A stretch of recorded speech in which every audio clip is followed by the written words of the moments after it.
Hi, this is Joe Chambers. Welcome to Musicians Hall of Fame Backstage. This week's guest is Grammy-winning guitarist, singer, songwriter, and just all-around good guy, Steve Wariner. When we come back, my friend Steve Wariner.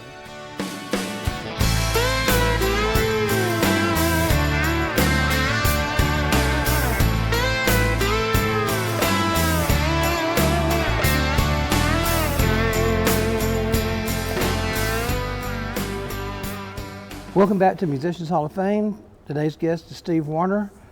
Steve? Joe. How you doing? Hey, I'm great. So, the first thing that's on my mind is you're going in Musicians Hall of Fame this year. And I feel bad because it should have happened a long time ago. No, man. Joe, I'll tell you this. I've been saying this too.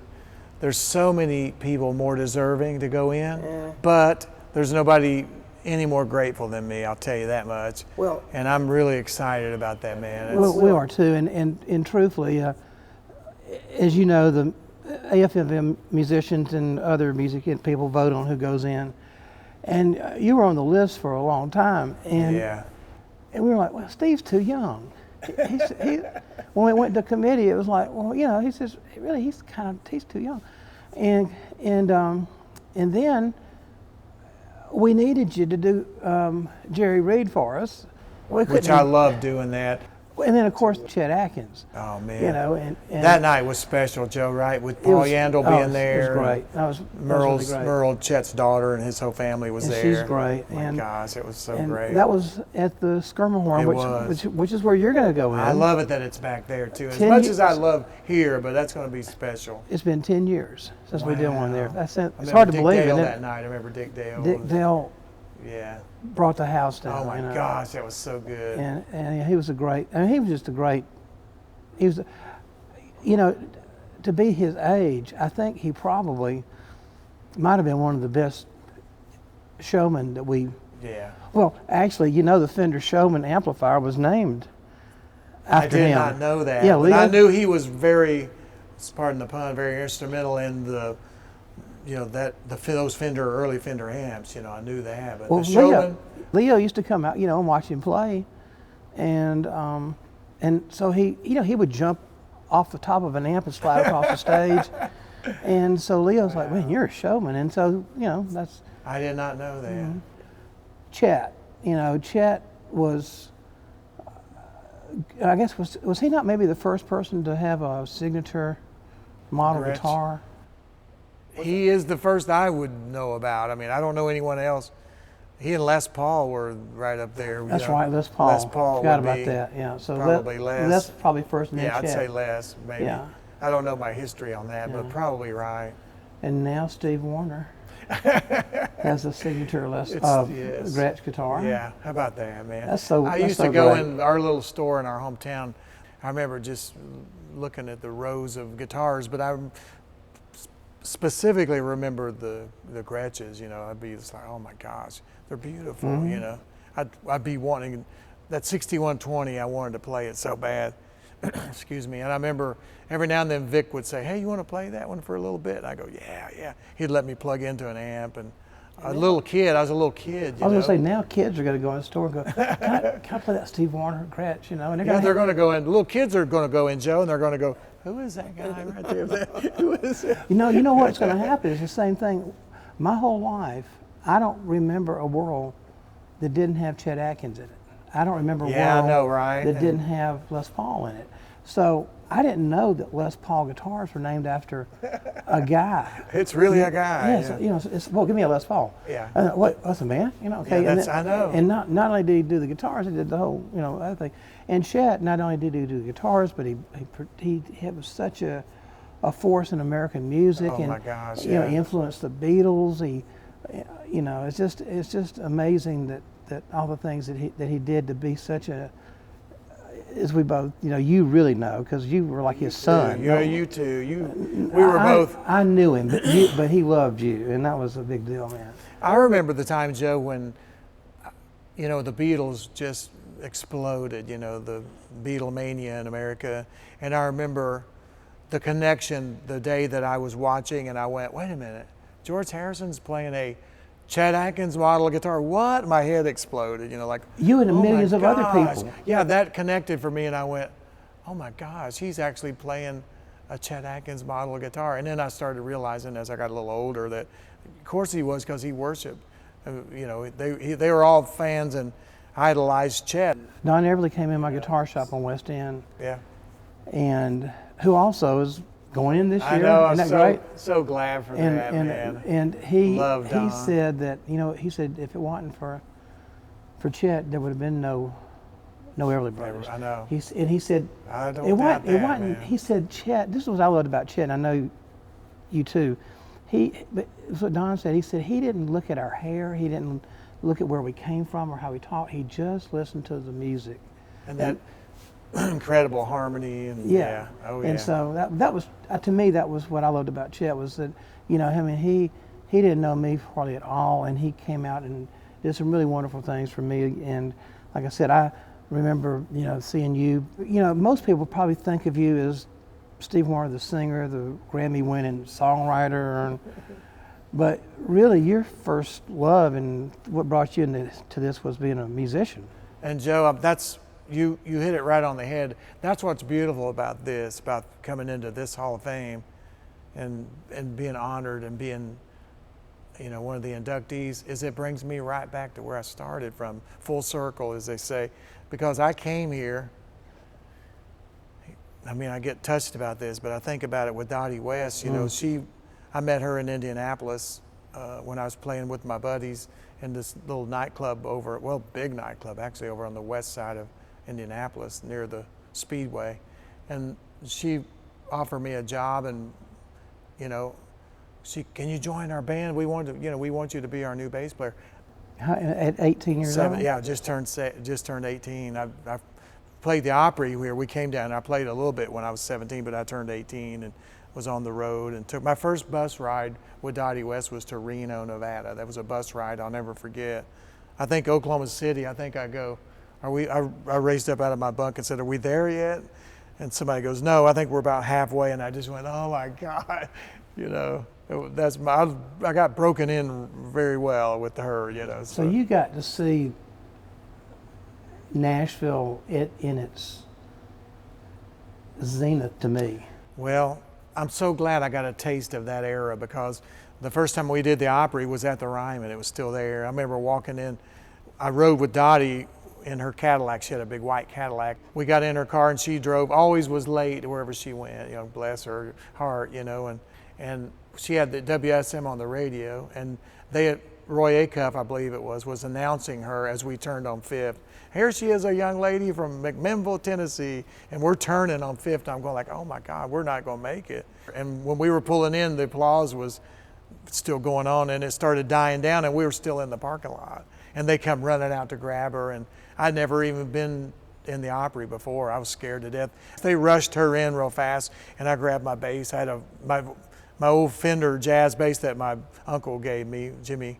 Do you still have that? Still have it. Played it with Chet and played it on tons of stuff. You know, played it on that Mark Knopfler Chet record, Neck and Neck. I played on some cuts of that. And I ran in and go like, where did I plug in? You know, the guys were showing me, and we made it, but that was my first Opry. You didn't have a chance to get freaked out because No. you had to run in and do it. I think I ran past Marty Robbins and Minnie Pearl. I think I about ran over Miss Minnie, you know, trying to get in there and plug in. And So what was your first recording session, and what studio was it?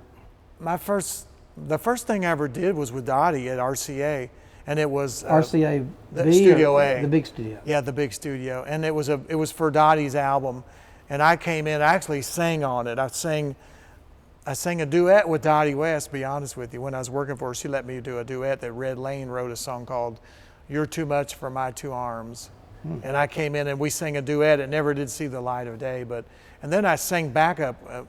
Dottie had this other young guy that she was working with as a writer, trying to get him going a little bit. She kind of discovered him as well. He was already a little ahead of me. He was already making some noise, and his name was Larry Gatlin. So you went from Dottie to Chet, right? Did he take you? No, actually, here's what's cool. I worked for Dottie for 3 years, and we toured. My first plane, I never was even on a plane, and the first plane ride I got on it, we went to London. And it was part of an RCA tour, and that's when I met Chet. And I was bugging Dottie about, you got to introduce me to Chet.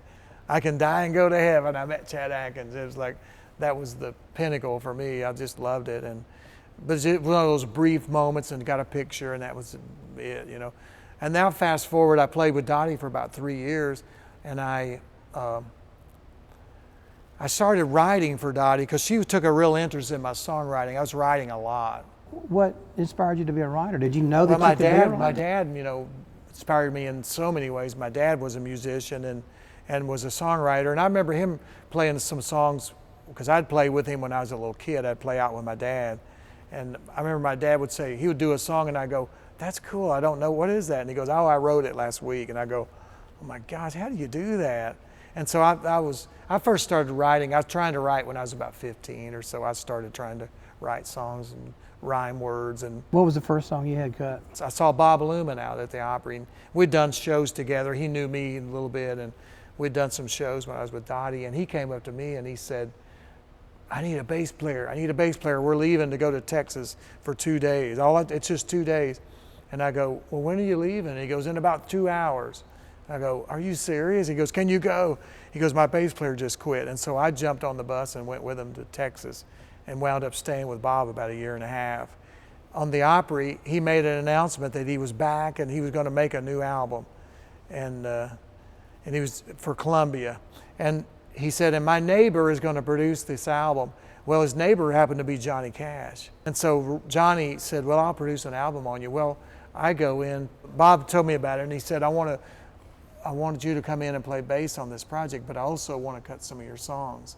And he knew my songs, and he said, "I want to do this.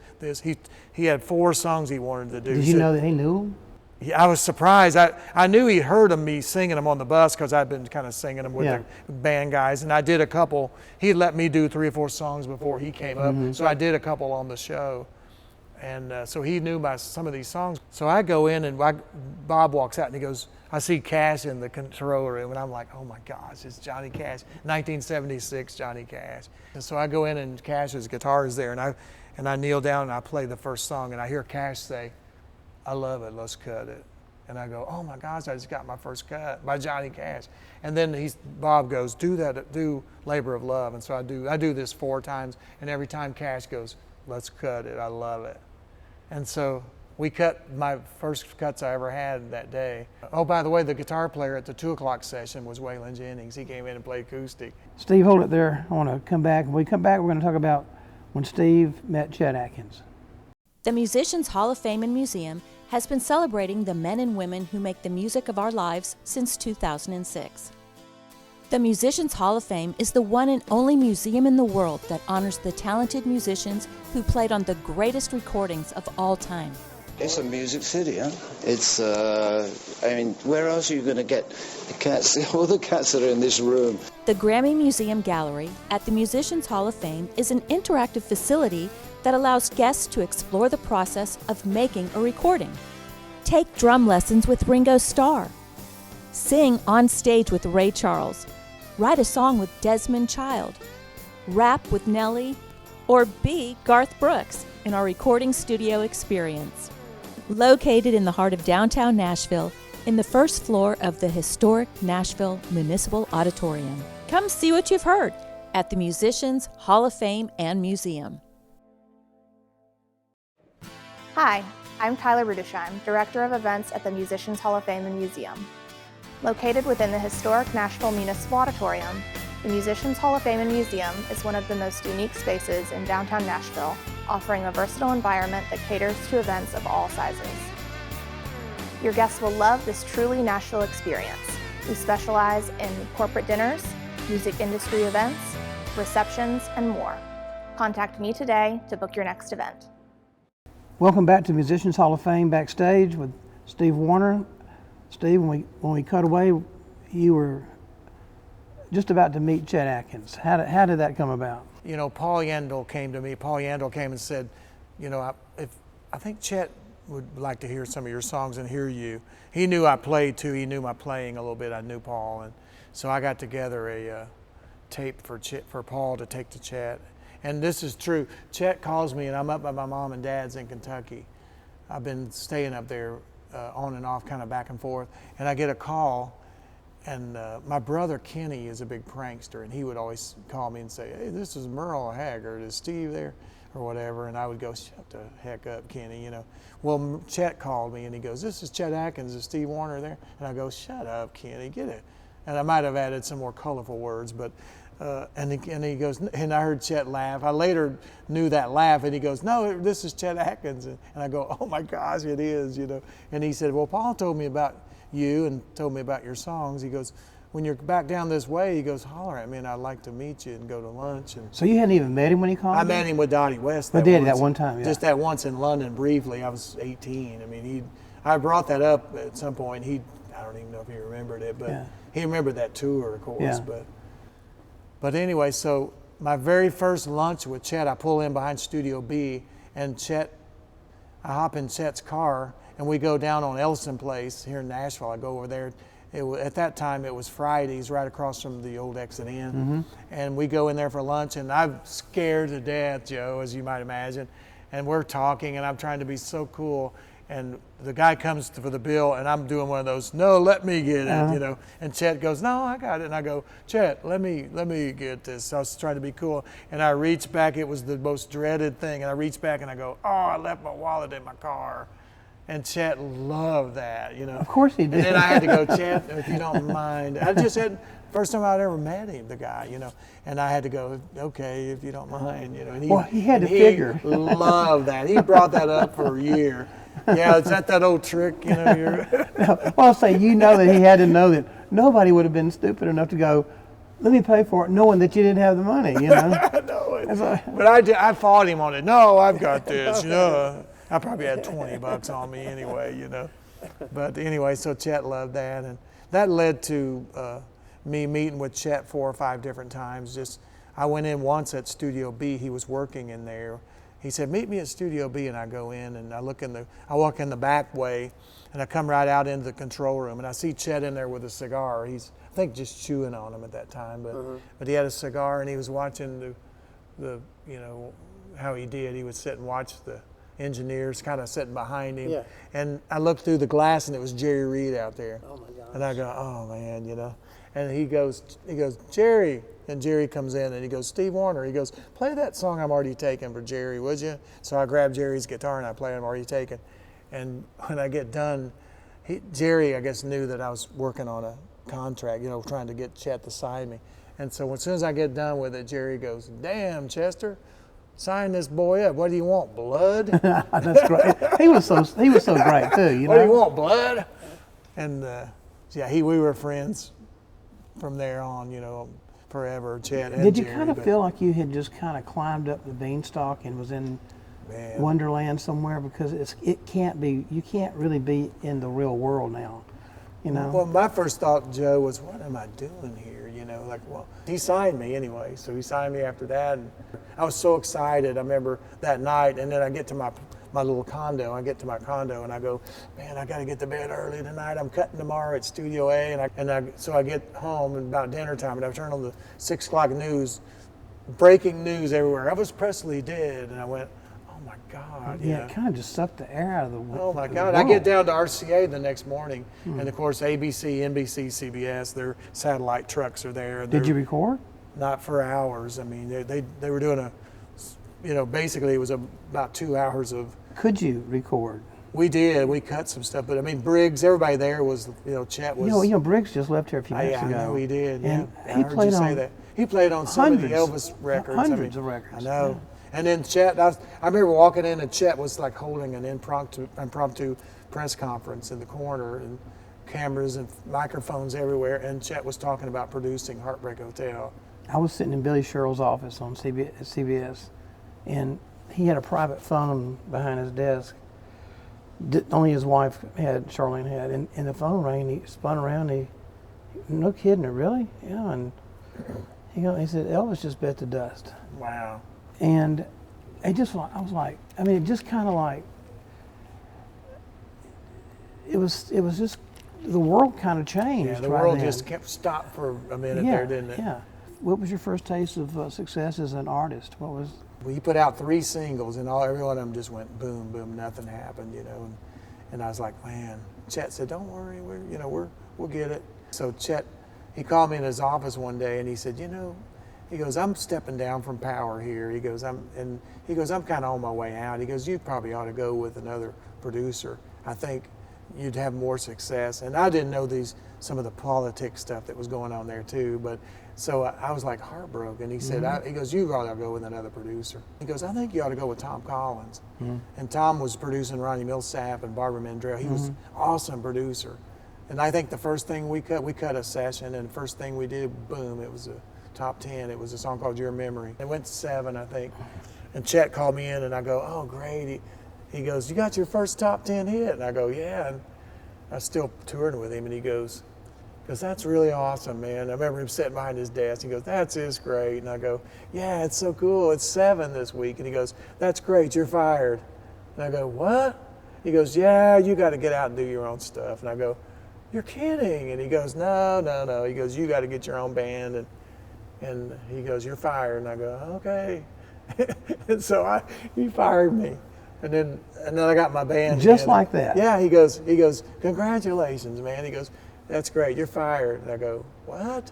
And we stayed friends. I went by and saw him all the time. And, you know, everything that happened, I'd call him, hey, Chet. You know, we still were great friends. He was kind of like your second dad. Yeah, yeah. I would call him literally when I'd call him crying almost, going like, Chet, what should I do, man? This label stuff, they're you know, well, I don't know what to do.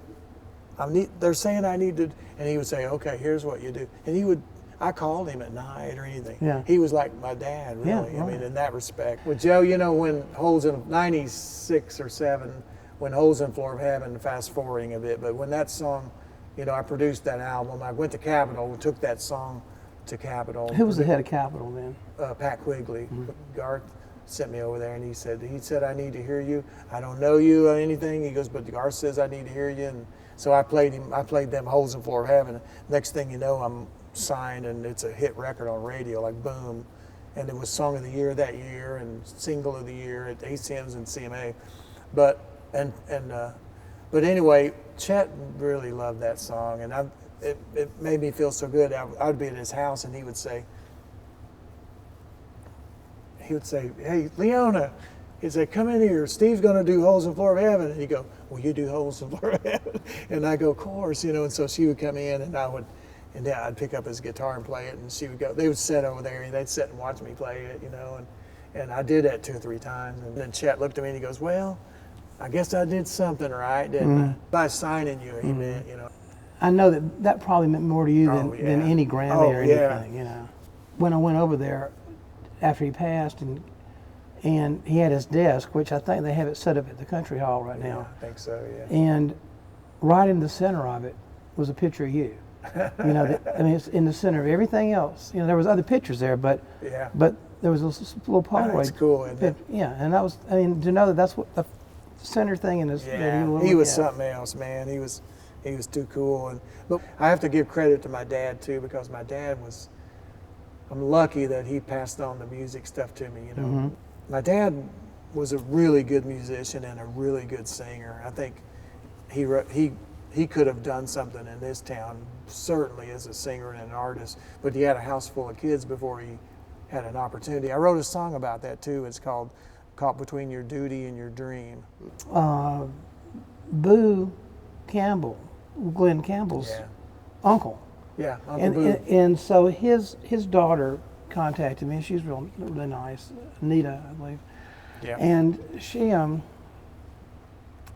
anyway, so she said, I got my dad's guitar, you know, and he taught Glenn how to play. Glenn used to go to his house. Oh, I've heard Glenn talk about Uncle Boo. Yeah, and so I said, you know what, I really want to put him in here for all the Uncle Boos. I saw that, Joe. You know, I saw that. Because it's like your dad, you know, there's those people that stayed home and did what they needed to do, which allowed you and Glenn, who was another one that you were close with. And yeah, absolutely. Yeah. Glenn picked me up one time. He came to the hotel, and he's in a white Rolls Royce with red leather interior, and he pulls up and get in, guys, and he takes us out to his house. When you got to play with him many times, but you got to do that great Wichita lineman lead. Oh, you mean Galveston. Yeah, Galveston I thought it was on Wichita. 100 Greatest, wasn't it? The 100 Greatest? Didn't you do it live or something? That was Galveston. We did it on 100 Greatest. I was the music supervisor of that show. Oh. And we did, so I called Glenn and I said, Glenn,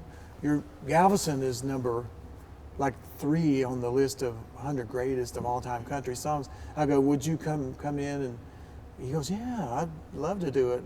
He goes, I'll play the lead. He goes, I'll take a solo. He goes, will you play the baritone part? And I go, are you serious? Yeah. I'd love to do that. Heck yeah. That's big right there for a little kid from Indiana. Are you serious? I go, I'm up here with Glenn Campbell, man. Yeah, That's oh my huge, you know. Like I said, you've had a career. You've had a lot of careers. You had a career as a singer, as a musician, as a songwriter. Yeah, the songwriting, you mentioned songwriting is so important to me. I mean, I started out being a player, but I kind of gravitated towards writing a little bit later, trying to cut my own stuff. And I mean, I cut my own stuff when I started having hits. I was lucky to get into a groove, but I never really pitched songs to other people very much. And I wrote a song called "You Can Dream of Me" with John Hall from the group Orleans, was #1. For #1, my first as a writer, so I'm like rocking as a. Yeah, luckily a big song with Garth too, right? Yeah, I wrote. We started pitching stuff to other people, and I started going like, oh my gosh, I'm getting holds and getting interest from other artists. Clay Walker was the first to cut something, and then Garth cut a song that Karen actually pitched to Garth. She sent it to him, and he cut Long Neck Bottle, that I wrote with Rick Carnes, and then I wrote,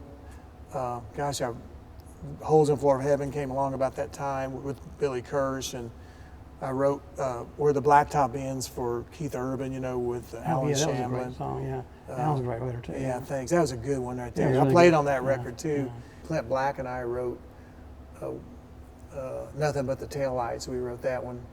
There's nothing like having other people sing your words, It's really you know all about it, Joe, because you're a songwriter. You've had major cuts and some biggies yourself, but isn't it something to hear?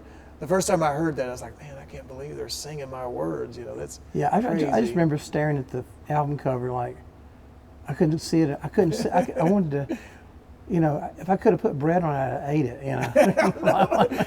Hey, I pulled in once, and there's a cute girl pulled in right beside me with her window down, summertime, and my song was on her radio, and I wanted to so bad to go, hey, I wrote that. You hear that, Karen? Are you listening to that? So make sure she knows.